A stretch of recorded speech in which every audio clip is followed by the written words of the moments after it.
So let's talk about the nature of self through the lens of astrology and Kabbalah and tarot. Let's get into this gig.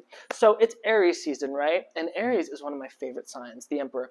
That is because Aries takes up some very, very important cosmic real estate. Aries is the first sign of the zodiac, cardinal fire. So fire is the first element hierarchically, so we already have this sense of beginning, but we have the mode of Aries is cardinal, which means beginning, the onrush, the first motion of this element. So we have a lot of beginning stuff happening.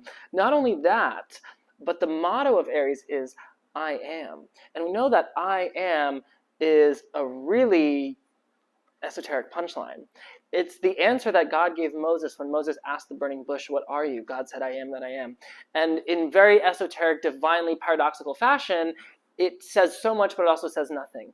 It both says nothing, I am that I am, it cancels each other out, but it also says everything, and that's kind of the point, because it's the universe, it's the Ein Sof, but also everything. So yeah, Aries has a lot going on with that motto, I am. It is selfhood. It is self coming into being, at least in the world of time. It is self-constitution and self-awareness. And the letter is Hey. If you're old school, if you're new school like Crowley, it's Zadi. I'm going to focus on Hey for right now. The function of Hey is sight. It all has to do with seeing yourself and ideas of surveillance, and Aries governs the face. So it's very much about the head, the ego, the self, all that good stuff. But let's go even deeper.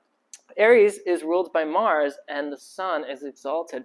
Now, Mars is the will to live.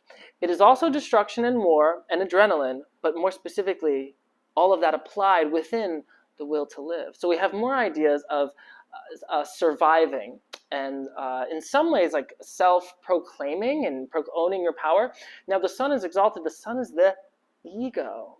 So we have all these symbols pointing to what ultimately is self-constitution, self-maintenance, and survival, all of which is illustrated in the emperor. And yes, the emperor has to do with law and rulership and daddy issues and all those things, but at its core, the emperor is just the self in all of its difficulty and challenges and horrors, but all of its glory. The ability to say, this is where I begin, and this is where I end. And that is such a divine illusion. Much love. Follow for more.